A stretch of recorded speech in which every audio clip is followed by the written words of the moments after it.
Yeah, Arrowhead Chiefs. It's your girl, Miss Nicole. Queen of Hustle, baby. Started from the bottom, now we here. My homie at the start of his career. Let's go. Try to win him early, hear the truth. Tuning every Sunday for the juice. Arrowhead Chief Podcast, bringing all the news. If you missed the play, come back for reviews. Quick style. Out here rapping for the crew. Post game highlights, go subscribe on YouTube. If you missed the play, come back for reviews. Post game highlights, go subscribe on YouTube.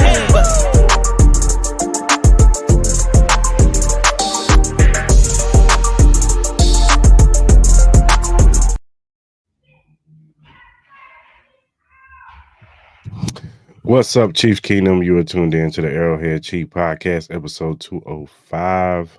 It's your boy Chris Dow. Hope everybody's having a good afternoon or morning, wherever you're at. We got a lot to talk about. Chiefs Kingdom. We had a game last night. A lot of things to get into. Before I get into that, Mark, what's going on? It's Victory Tuesday. It's another beautiful day. You know how that goes. 8-0 and still counting. Yes, sir. Yes, sir. Well, as Chiefs fashion, they give us, a high blood pressure, and we have to take relaxing pills just to get through a game.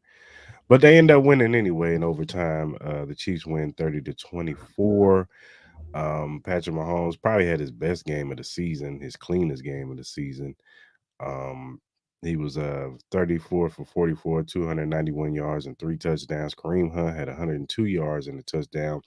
Kelsey had a really good game, 14 catches, 100 yards. And DeAndre Hopkins had 8 catches, 86 yards, and 2 touchdowns. Samaje Perine had the other touchdown from Mahomes, where we almost had a little scare. But Mahomes was fine, it seems like. But what were your thoughts on the game, man?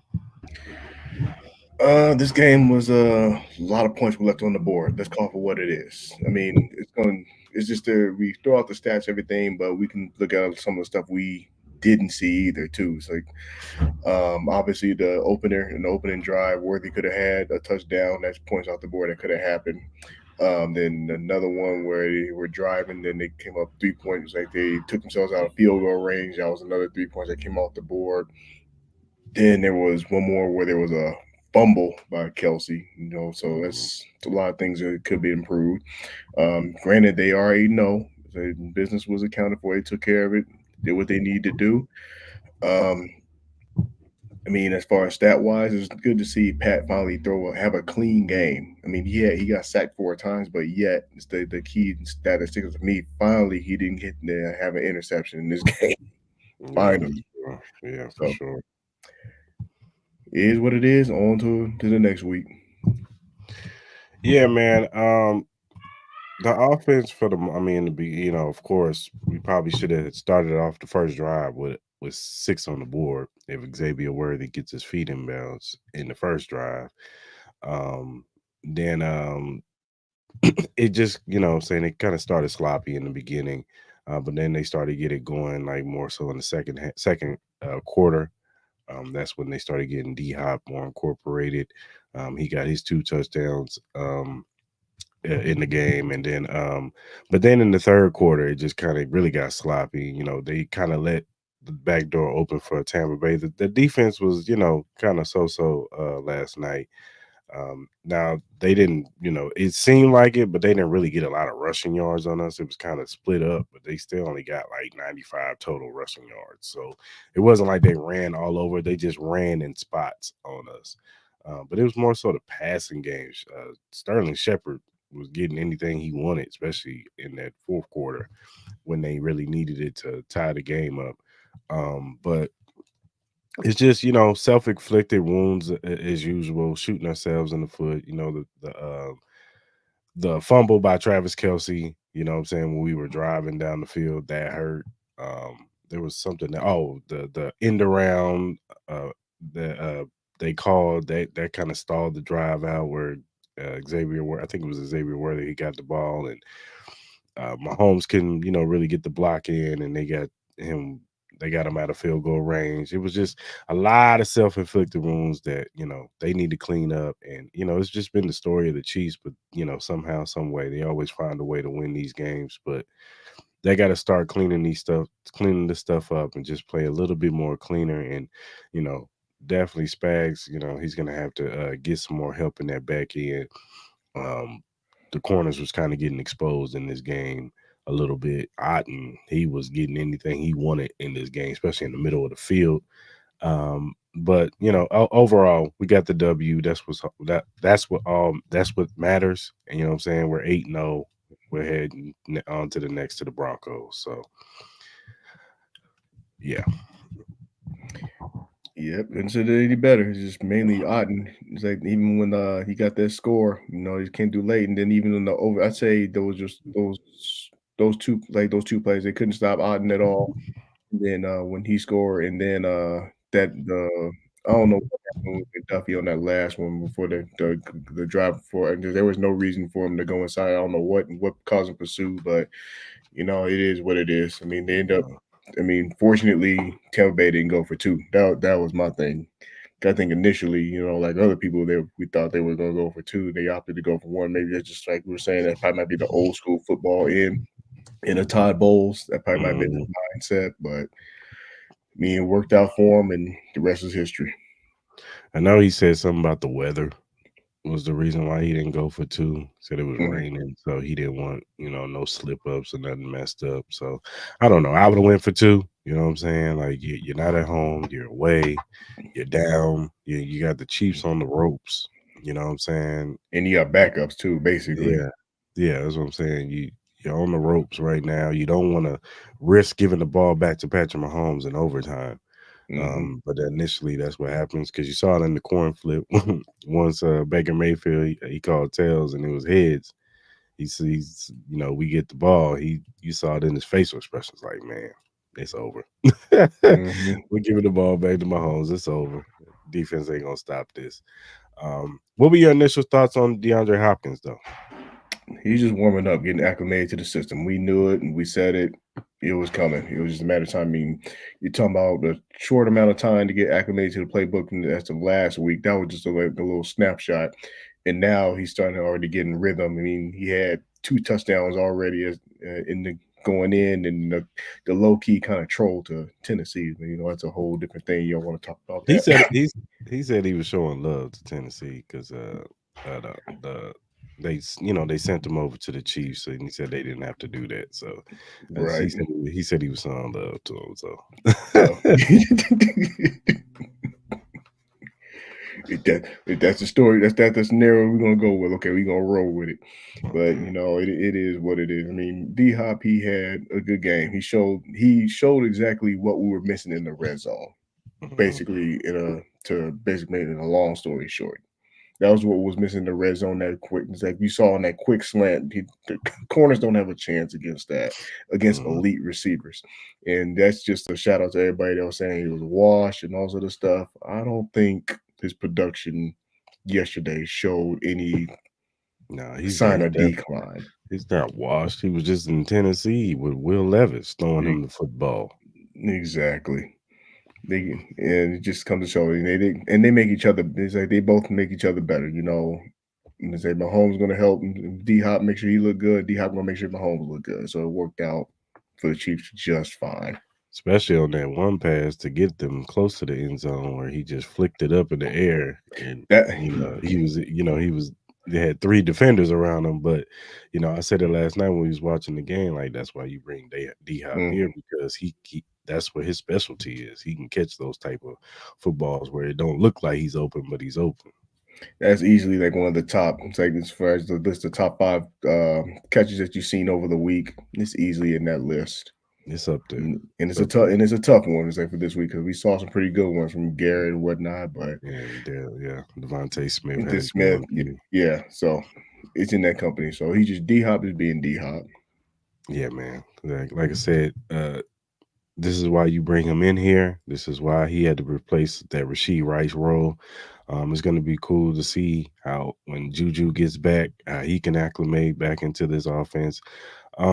Xavier Worthy, you know what I'm saying? I'm not down on the kid. He's still a work in progress.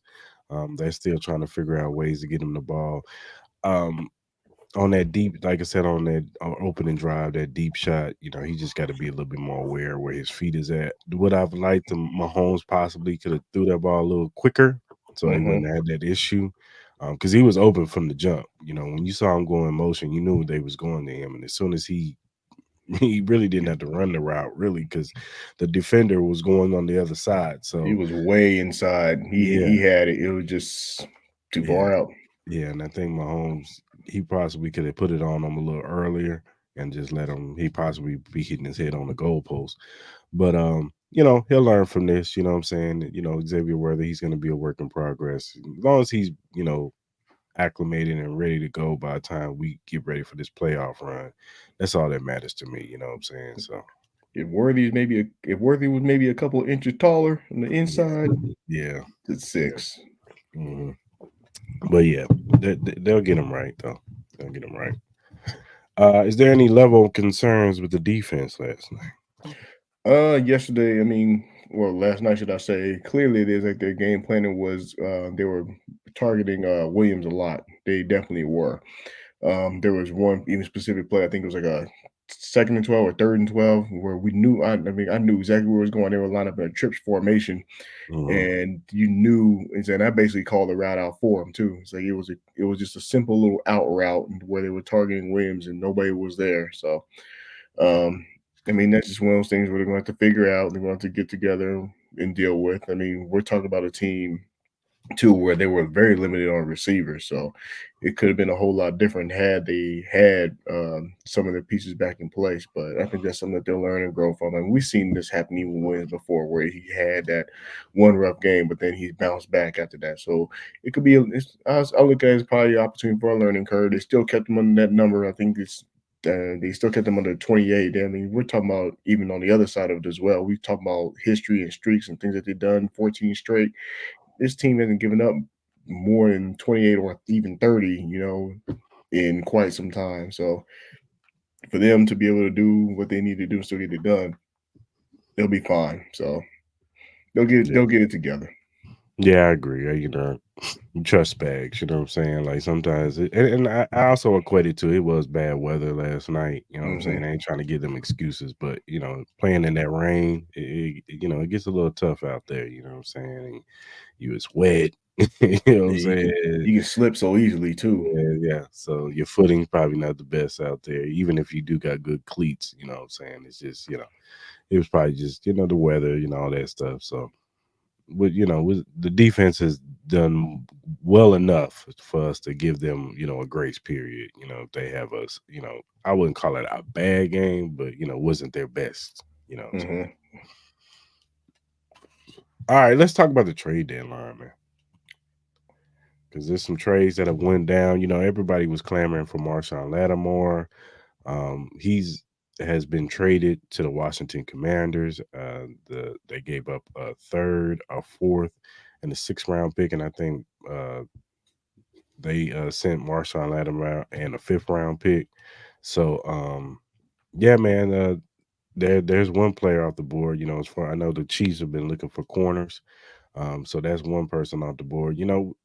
Once the Commanders came into the picture, you kind of see the writing on the wall. I think it was more so, how they attach the Chiefs to all kinds of stuff to drive the price up or whatever like Right. that. And I just think that was more so Washington putting it out there. Oh, the Chiefs want all in too, so drive the price up so they can go trade for them or whatever and get a bigger package of picks. And they got that, what I'm saying. And shout out to the Commanders. They did what they're supposed to do, man. You got to go out there and you got a young budding quarterback who's probably going to be rookie of the year. You're number one in the division. So you have a good chance to win that division, even with the Eagles, doing what they're doing. But still, you've been looking better than the Eagles. Your defense has played a lot better. If you get a true number one corner over there, you possibly can do something over there, and you possibly can, at least make a playoff push. I'm not saying you go to the Super Bowl or anything, but they have the makings of possibly sneaking in the back door, maybe get to the NFC Championship game. So that was a smart move. And I also just saw Pittsburgh traded for Mike Williams, wide receiver from the Jets. They have been looking for a wide receiver. We all know Mike Williams is on the way out from that Monday night game where I think or is it Sunday night game, one of the games. The But drop. yeah, Or the wrong dropped. route. The wrong Yeah. route. Yeah. That's what even though he threw him the ball, if it was the wrong route. Anyway, Right. but once Devontae Adams went over to the Jets, we knew the writing on the wall that Mike Williams was on his way out. Pittsburgh needed another wide receiver. Mike Williams will provide them a good quality number 2 wide receiver to George Pickens. And he's good at those. He's actually perfect for Russell Wilson, who likes to throw those goal balls, those deep balls, that he can go up and get them. So he's a 50-50 specialist. So this is a good move from Pittsburgh. And Zadarius Smith, he's a Lion. He went to the Lions. We all kind of guessed that. We knew that the Lions were looking for a pass rusher ever since Aiden, what's his name? Aiden Hitchens. Mm-hmm. Ever since he went down with that injury, we knew that they needed a defensive pass rusher. So they went and got one, Zadarius Smith. He's a very good pass rusher. So that was good on them. And I think the Cowboys traded for wide receiver Jonathan Mingo. He was a former 2nd or 3rd round pick out of Ole Miss. There was a lot of hype about him coming out of college, but whatever, we kind of equated it's the Carolina Panthers, and they're not a good organization over there. No. So they probably didn't develop him right anyway. We'll see how he looks over with the Cowboys. Possibly he can, move up in the rankings over there. So what are your thoughts on this trade deadline? Do you think the Chiefs make a move? At this point, I don't think they will. I don't know whether dominoes are going to affect. I think right now, at this point, you're just trying to get them healthy with what they got. Then I don't think they don't need to pull any moves. Like, I don't know. I mean, let's just call for what it is overall. As far as all the trades that have been talked about, I think the Lions made a statement that they're the team to beat. I thought that was a great acquisition. Mike Williams to the Steelers makes a lot of sense to me. I think that would work out as well, like we've been saying before. I mean, you ain't even got to be a Pittsburgh fan to figure it out. We've been said from the jump that all they needed was just at least an average to above average quarterback to be able to get them into the playoffs and get into a good spot, which they are. They're in position to do that. That's perfectly fine. As far as Washington, they took advantage of that situation, which is smart. I mean, you paying the quarterback on a rookie deal right now, so you're gonna make the most of it until that time comes when you actually got to pay your quarterback. Dallas, I have no idea what. I mean, this is what happens when you have your owner trying to play GM, not realizing. I mean, I get it. You're trying to compete, but at the same time, I just don't see a window for them. I mean, I see them losing their next 3 realistically with their backup quarterback. I don't even know who their backup quarterback is. Let's call it what it is. Cooper Rush. They might win 1, and that's a stretch. They're not a good football team. They got a better shot of probably being at the bottom, getting a top 5 pick, and actually getting into the playoffs. Let's just call it what it is. So I think I thought that was stupid, but hey, we'll let it pan out for itself. But for the Chiefs themselves, I don't think they need to do anything more.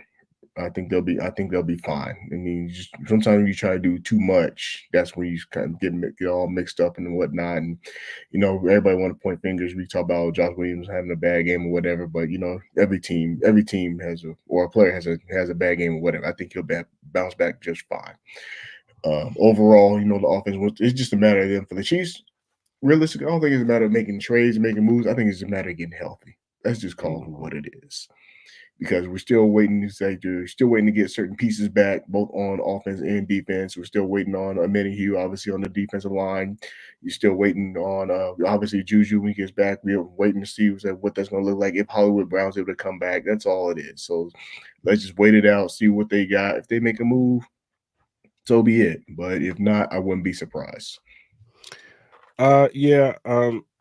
I could see them possibly making a move for somebody a little less like a Jonathan Jones from the Patriots. You know, they had a working relationship with him, and I know he's a really good corner. And you know the Patriots ain't going nowhere. Greg Newsome from the the Bengals, the Browns. They've been the sellers. they so You ain't got a choice. Yeah. they traded Amari Cooper. They just traded Zadarius Smith. Their season is over. I could see them possibly, you know, hollering at the Browns for Greg Newsome. And then there's an old friend that we used to have, Kendall Fuller. Yeah, Yeah. he's still playing pretty good. He knows the system. You could bring him in and possibly be that veteran corner opposite of Trent McDuffie, and he could solidify that number 2 spot. So I could see somebody like those three. You know what I'm saying? I would be very surprised if we get like a J.C. Horn or somebody like that. Now that would be, I think you would have to give up a high level pick to get somebody like him because he's still a young corner. Who's got a lot of promise. So, but any of those three guys could possibly be a option for the Chiefs to go get, and that probably won't cost them a king's ransom. Right. So They you ain't see trying to that, break. They ain't trying to break the bank. And that's just like trying to cost them all picks because Beach holding on to certain picks that's like gold to him. So yeah, yeah. I don't see them making that move at all. I mean, I don't see them getting a big time move or anything like that. They just showed they're not. They're probably trying to give a 2020. Look like they're trying to give 2026 picks away, not 2025 picks. And if it is, it's going to be a late round pick. So we'll see. We'll see what they do at the corner market. Oh, okay, they just said uh, Deanna Rossi said that the Chiefs are not expected to make any moves today. yep, she usually pretty spot on too. So I don't see anything happening. So we will be standing pat. But I did see a report that Mike Evans, or Mike Edwards, the safety that we had last year, he's possibly going to get released. I can see them possibly bringing him back in, There's a and reunion, yeah, bring it back. and possibly moving Shamari Connor more to that nickel corner and letting Mike Williams be that deep safety. You know what I'm saying? That's what he was good at in this system, and he's good at turning the football over too. So let's go around the league, man. Um, was there anything on Sunday that you thought was interesting? Anything that was interesting on Sunday, man, I got to go all the way back here.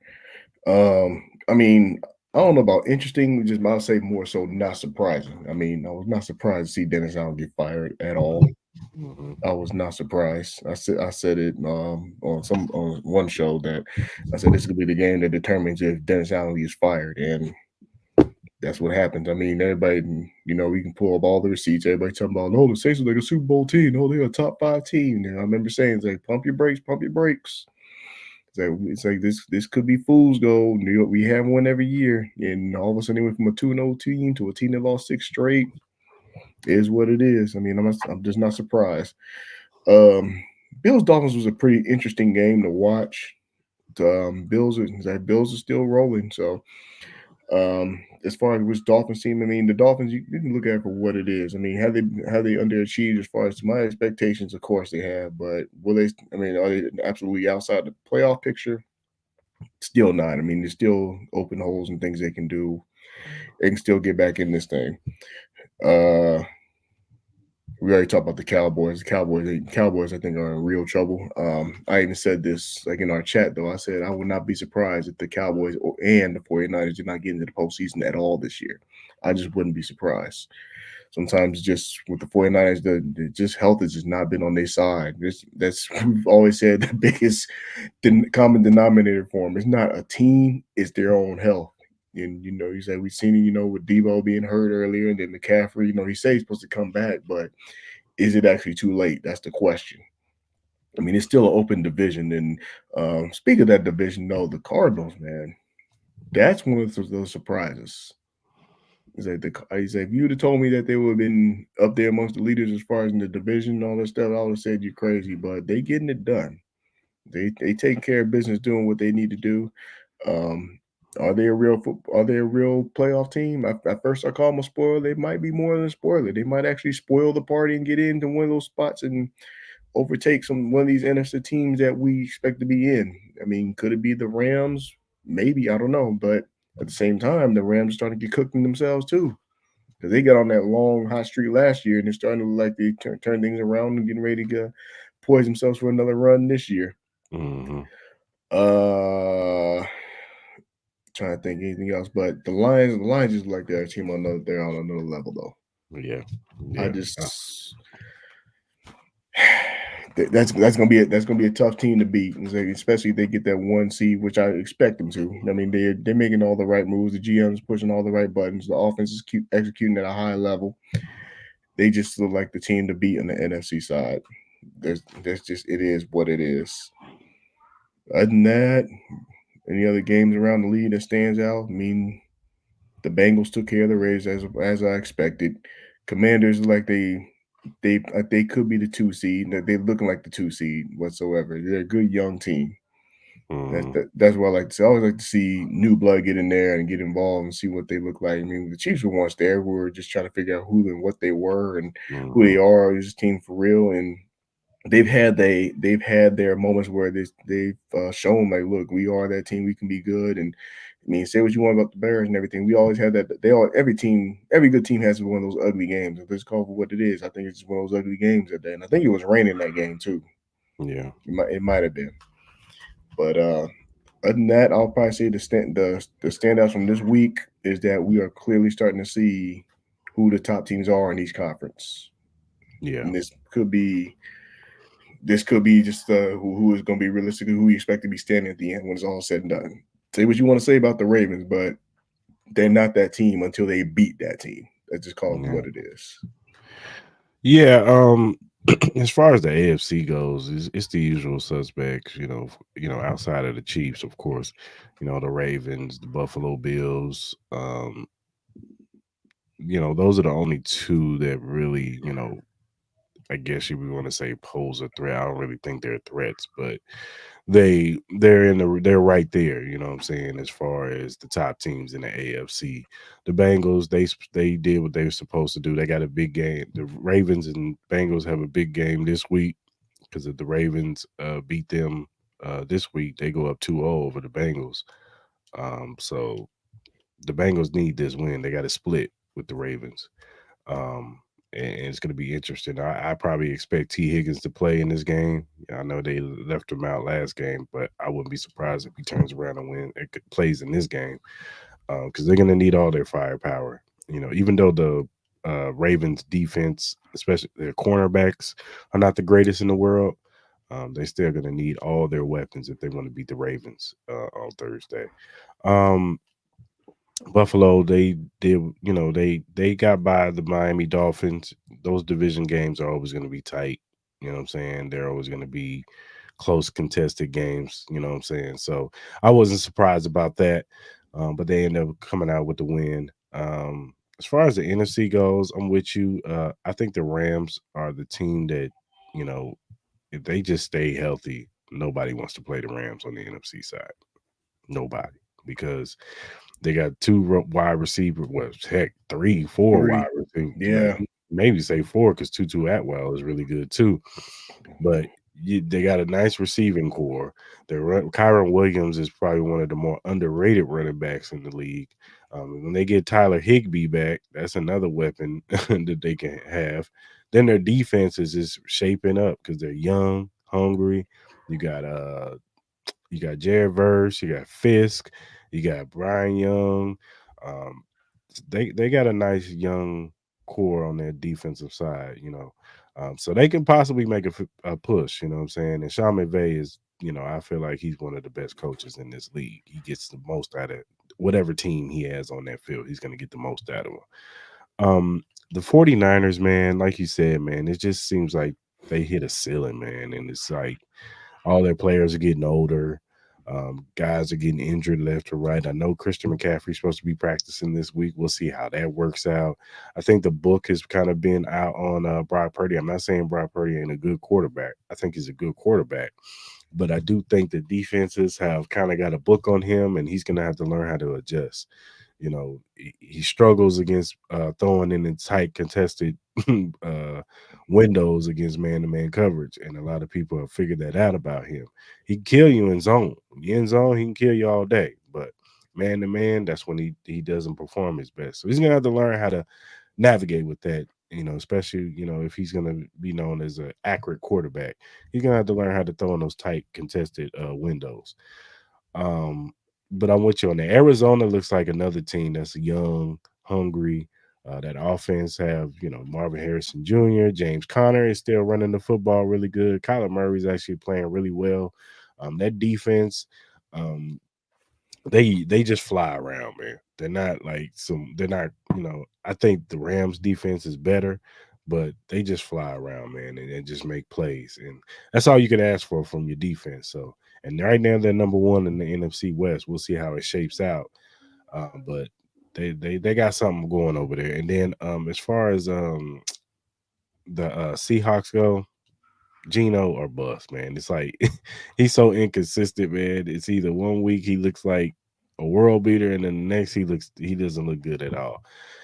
But they got a young star in Jackson Smith and Jigba. They need to find out ways to get him the ball more, because that kid is special right there. He was special at Ohio State, getting hurt. Still ended up being a top 20 pick. He was like, I think he was pick 11, but um the kid is special. So they need to start giving him the ball more. So um Detroit is the best team in the NFC by far. And they just, like you said, they solidified themselves by getting Zadarius Smith. So yeah, Detroit's gonna they it's their conference to lose. You know what I'm saying? It should be no reason why uh the road to the Super Bowl on the NFC side shouldn't go through Detroit. So I expect them to be the number one seed. I expect them to win that division. I know the Vikings, they got back on track. Green Bay, we'll see about them.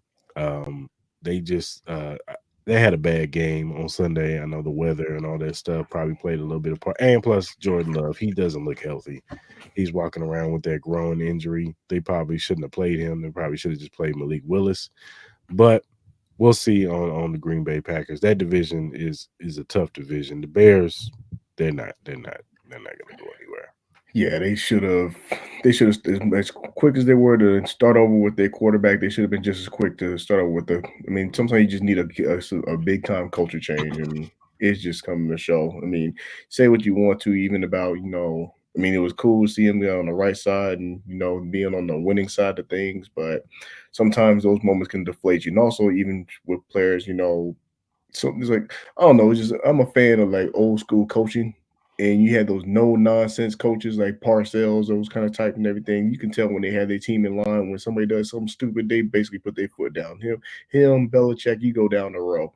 But when they lost that game to the Commanders on that tip pass in that situation, it could have trajected their season to go a whole different way. But I think that moment's going to deflate them, and I don't know if they're going to recover. I just don't see it. Yeah, definitely. I see Atlanta winning their division for sure. Hmm. Tampa Bay is they gave us a battle last night, but it's just they got too many injuries on that offensive side. Losing Mike Evans. I mean, I know Mike Evans should be coming back soon. I'm not saying they can't make a playoff push, but I don't see them winning that division. They're already down 2 from Atlanta. Atlanta, there's something missing with Atlanta. I think it's on the defensive side. I think they don't Yeah. have an effective pass rush. I know they got Judon. Judon's really not, doing anything over there. Their offense is solid. Kyle Pitts, I still feel like doesn't get the ball enough. Bijan Robinson, I don't know. It's weird, over there. They look a lot better than what they've been, but it's still they don't look like a Super Bowl contender. They look like a playoff team. Yeah. They don't look like a Super Bowl contender to me. So we'll see with Atlanta though. They could possibly make a move today or something, or pick it up, in the back half of the season. We'll see. But yeah, man, that's pretty much as far as around the league, especially pertaining to the Chiefs on the AFC side. I just, I know a lot of people are talking about, oh, they play these close games and all this stuff, and they don't play their best football, and they always making mistakes. One thing about it is in the fourth quarter, man, we know how to make the play. So I'm not worried about the Chiefs, and I think the Chiefs I think they're gonna run the table. I think we're gonna get that 1 seed, and I think all roads to the Super Bowl on the AFC side will lead through Arrowhead once again, and it will be the Arrowhead Invitational back loans. So yeah, man. I think we'll probably wrap up this division. It might be by this week because our division is not good. Now I know Chargers, they look a lot better. They getting their weapons back. They're getting healthy. Quentin Johnson, he actually looks decent out there. Joshua Palmer. I still think they need a number one wide receiver over there, but Jim gonna get them right. I think next year will be the year that the Chargers will possibly pose a threat to the Chiefs in the division.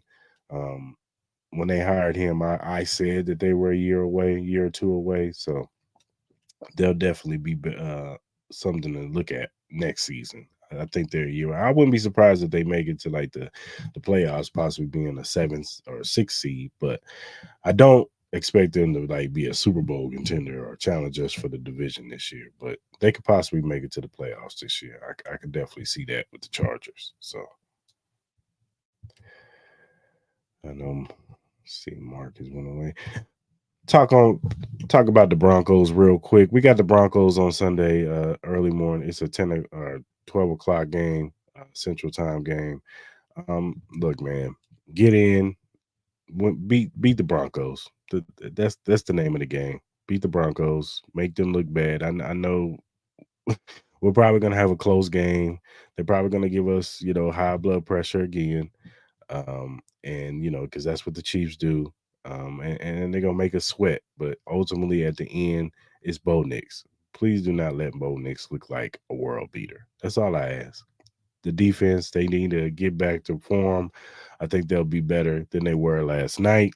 And yeah, I just we got to beat the Broncos. You know what I'm saying? And I feel like we'll be 9-0 after this weekend. And yeah, all roads to the Buffalo Bills, man. So.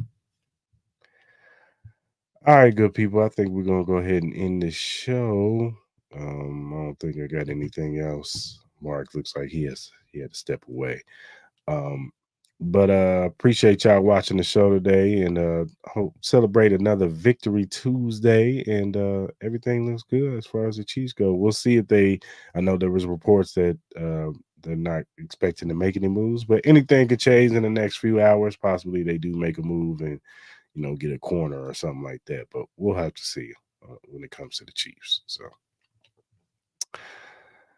all right, y'all. I'm gonna go ahead and if you look down at the bottom, you see the link emqpodcast.com/locker-room. If you click on that link, you'll see the locker room access of all the podcasts under the Every Morning Quarterback umbrella. We have a 49ers one, they got a Jets one, and they got ours, Arrowhead Chief Podcast. Click on the link or the banner. You'll see all of our episodes from the past to the recent ones. Also, they have a podcast too, a YouTube channel. Check them out. They talk about everything NFL league wide. They talk about college football, and they give you betting tips for the week. So go ahead and subscribe and check out Every Morning Quarterback. Also, whatever streaming platform you use, whether it be Spotify, Apple, Google, Amazon, iHeartRadio, whatever you use to listen to your podcast, the Arrowhead Chief Podcast is available. Also, if you're first time watching on YouTube, hit that subscribe button, hit that like button, hit that notification button. So when we go live, usually on Tuesdays at 12 p.m. Pacific, Central Standard Time. Central Standard. We're on the Pacific side, so right. 12 p.m. Central Standard Time. Go ahead and subscribe to the channel. You can jump in the lives with us, talk about these topics. We want to hear from you guys. Rest of Chiefs Kingdom. Give us your thoughts in the comment section. We will interact with you. We'll post your comments on the show. So go ahead and subscribe to the channel. And whatever social media platform you use, whether it be X, Instagram, TikTok, Threads, Twitch, whatever you use, you see that right above Mark, that AH Chief Podcast. go ahead and put that in the search column. You can follow us. We will follow you back. We're not Hollywood. We are just regular Chiefs fans, just like y'all who love supporting the Chiefs and like talking about the Chiefs. So go ahead and follow us. You can interact with us on any social media platform. Also, if you have a feedback, critiques, or you have a question or topic that's pertaining to the Chiefs or the NFL, and we like said question or topic, we will bring it up on the show. We'll shout you out on the show because we want to show love to those who show love to us. So go ahead and hit us up via DMs, mentioned, or our email, and we will get back to you as soon as we can. So, all right, Chiefs Kingdom, another 8. We're 8 now. We're top of the AFC. All roads to a 3-peat. So until next time, we.